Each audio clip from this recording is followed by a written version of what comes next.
কিন্তু রাখি নাই। আমরা অনেক ভুলের মধ্যে আছি।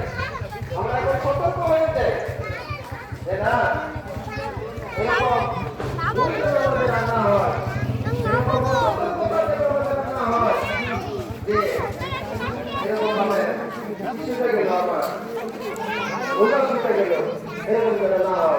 সবাই রোজাকে ইহতেমাম করবো এবং টিকের নামাজে সবাই শরীক করবো।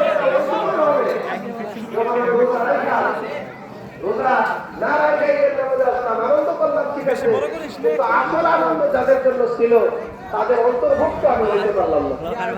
সবাই চেষ্টা করবো রোজা আমি আর নষ্ট করবো না। আর বাকি যতদিন বাকি আছে, হাদিসে পাকের মধ্যে আছে জান্নাতের একটা দরজা আছে, রাইয়ান। জান্নাতের একটা দরজার নাম কি? রাইয়ান। লা ইয়াদখুলুহা ইল্লা সায়েমুন।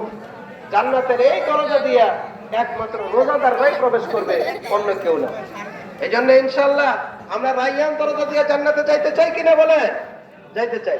এজন্য আমাদের অবশ্যই রোজাকে ইহতেমাম করতে হবে।